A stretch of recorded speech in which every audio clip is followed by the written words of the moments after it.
മൊറോക്കോയിൽ നമ്മുടെ ഇന്നത്തെ ഡിന്നർ നല്ല തക്കാളി ചോറും ഗ്രിൽ ചിക്കനും മമ്മി ഇട്ട നല്ല സ്പെഷ്യൽ അച്ചാറുമാണ്. ഈ ഒരു തക്കാളി ചോറിന്റെ റെസിപ്പി മൊറോക്കോ പോകുന്നതിന്റെ 3 ദിവസം മുമ്പേ ഞാൻ ഉണ്ടാക്കിയപ്പോൾ എടുത്തു വെച്ചതാണ്. ഈ പ്രാവശ്യത്തെ ട്രിപ്പ് 4 ദിവസത്തേക്കാണ് നമ്മൾ പ്ലാൻ ചെയ്തത്. മമ്മിയും ഡാഡിയും ലെവിക്കുണ്ടും ഞാനും അല്ലാതെ നമ്മുടെ റിജോഷും കൂട്ടത്തിൽ ജോയിൻ ചെയ്തിട്ടുണ്ട്. മൊറോക്കോയിൽ പോകാൻ വിസ ഓൺ അറൈവൽ ആയിരുന്നോ എന്ന് ചോദിച്ചു. അല്ല കേട്ടോ, ഞാനും മമ്മിയും ഡാഡിയും റിജോഷും അപ്ലൈ ചെയ്തു. ഒരാൾക്ക് 66 പൗണ്ട്സ് ആണ് വരുന്നത്. പിന്നെ ബ്രിട്ടീഷ് പാസ്പോർട്ട് ഹോൾഡേഴ്സിന് വിസ ഫ്രീയുമാണ്. അപ് ടു 90 ഡേയ്സ് വരെ അവിടെ സ്റ്റേ ചെയ്യുകയും ചെയ്യാം. ഈ പ്രാവശ്യം നമ്മൾ മൊറോക്കോയിൽ ചെന്നപ്പോഴും എല്ലാ ടൂറിസ്റ്റ് സ്പോട്ടും കവർ ചെയ്തത് ഗെറ്റ് യു ഗൈഡ് എന്നുള്ള ആപ്പ് ഉപയോഗിച്ചിട്ടാണ്. ആദ്യത്തെ ദിവസം നമ്മൾ 3 സ്പോട്ടാണ് കവർ ചെയ്തത്. ഒഴിക്ക വാലി, അറ്റ്ലസ് മൗണ്ടെയിൻ, വാട്ടർഫോൾസ്. ഈ 3 സ്പോട്ടിലെ 2 സ്പോട്ടേ ഞാനും മമ്മി ലെവിക്കുണ്ടും കണ്ടുള്ളൂ. ബാക്കിയെല്ലാം ഡാഡി റിജോഷും ആണ് എക്സ്പ്ലോർ ചെയ്തത്. മമ്മി ആ സമയം കൊണ്ട് അവിടുന്ന് ഫ്രഷ് ആയിട്ട് പറിച്ചെടുക്കുന്ന കുറച്ച് ആപ്പിളും മേടിച്ച് അവിടുത്തെ കടകളിലൊക്കെ കയറി മൊറോക്കൻ ട്രഡീഷണൽ ഐറ്റംസ് എന്തൊക്കെയാണെന്ന് മനസ്സിലാക്കി വിലയൊക്കെ അറിഞ്ഞു വെച്ചു. അവിടെ അവരോട് ബാർഗെയിൻ ചെയ്തുകൊണ്ടിരിക്കാൻ നേരത്താണ് നമ്മുടെ റീൽസും യൂട്യൂബും ഒക്കെ കണ്ട് നമ്മുടെ ലെവിക്കുട്ടന്റെ ഫാൻസ് ആയിട്ടുള്ള കുറച്ച് പേരെ കണ്ടുമുട്ടിയത്. അവരോടും ടാറ്റ ബൈ ബൈ പറഞ്ഞ് നമ്മൾ ഫുഡ് കഴിക്കാനുള്ള സ്പോട്ടിലേക്ക് എത്തി. ഇവിടെ എവിടെ ഇരിക്കണം എന്നുള്ള കൺഫ്യൂഷനിലായിരുന്നു നമ്മൾ. കാരണം താഴെ ഇരിക്കാൻ കുറച്ച് ബുദ്ധിമുട്ടാണ്. പക്ഷെ ഇവിടുത്തെ വ്യൂവും കാര്യങ്ങളൊക്കെ കണ്ട് ഫുഡും കഴിച്ച് താഴെ ഇരിക്കാൻ നല്ല സുഖമാണ്. ലെവിക്കുണ്ട് അവിടെ ഇരിക്കുന്നതായിരുന്നു കംഫർട്ടബിൾ. അവന്റെ കൂടെ കുറച്ച് നേരമൊക്കെ ഇരുന്നു. കുറച്ച് കഴിഞ്ഞപ്പോൾ എന്റെ മുട്ട് വേദന എടുത്തപ്പോൾ ഫുഡ് വന്നപ്പോഴത്തേക്ക് മുകളിലേക്ക് കയറി.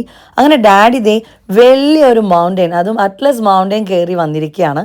ഈ 70ാമത്തെ വയസ്സിൽ ഡാഡിക്ക് അത് അച്ചീവ് ചെയ്യാൻ പറ്റിയതിൽ I am so proud of him. കൂട്ടത്തിൽ പോയ എല്ലാ ആളുകളും സൂപ്പർ ഡൂപ്പർ ടയേർഡായിരുന്നു. പക്ഷെ എല്ലാവർക്കും പറയാൻ ഒരേ ഒരു കാര്യം ഉണ്ടായിരുന്നുള്ളൂ, ഡാഡിയുടെ ആ എനർജി ലെവൽ. റിജോഷ് അവിടെ പോയി എടുത്ത വീഡിയോ കണ്ടപ്പോൾ ഞാൻ അതിലേറെ സന്തോഷിച്ചു. ഈ ഒരു പ്രായത്തിൽ ഇങ്ങനെയൊക്കെ ചെയ്യാൻ പറ്റുന്നുണ്ടല്ലോ, അത് തന്നെ ദൈവത്തിന്റെ വലിയൊരു ബ്ലെസ്സിങ് ആണ്.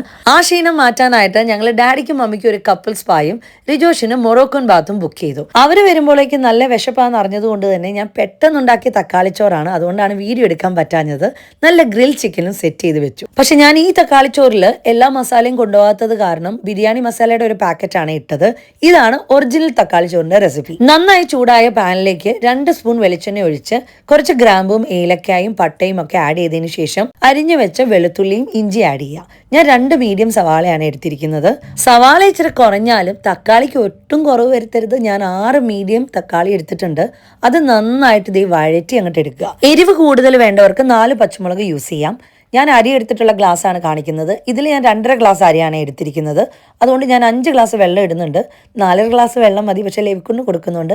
നന്നായിട്ട് വേവിച്ചെടുക്കും. 1 സ്പൂൺ മഞ്ഞൾപ്പൊടി, 1 സ്പൂൺ മുളക് പൊടി, 1 സ്പൂൺ ഗരം മസാല, 1 സ്പൂൺ പെരിഞ്ജീരകം. ഇത്രയാണ് ഇതിന്റെ മസാലക്കൂട്ട്. ആ മസാലക്കൂട്ടിൽ നന്നായിട്ട് നമ്മുടെ അരി ഒന്ന് യോജിപ്പിച്ചെടുക്കണം കേട്ടോ. അതിനുശേഷം മാത്രമേ നമ്മൾ എടുത്തു വെച്ചിട്ടുള്ള വെള്ളം ഒഴിക്കാവുള്ളൂ. ആവശ്യത്തിന് ഉപ്പും ചേർത്ത് ഹൈ ഫ്ലെയിമിൽ 10 മിനിറ്റ് നന്നായി വേവിച്ചെടുക്കുക. അതിനുശേഷം 10 മിനിറ്റിൽ ലോ ഫ്ലെയിമും കൂടെ വേവിച്ചെടുത്ത് കഴിഞ്ഞാൽ നമ്മുടെ തക്കാളി ചോറ് റെഡി. അപ്പോൾ ഈ റെസിപ്പി ഒന്ന് ട്രൈ ചെയ്തിട്ട് എങ്ങനെയുണ്ടെന്ന് പറയണേ. അടുത്ത റീലിൽ കാണാം. Take care. God bless.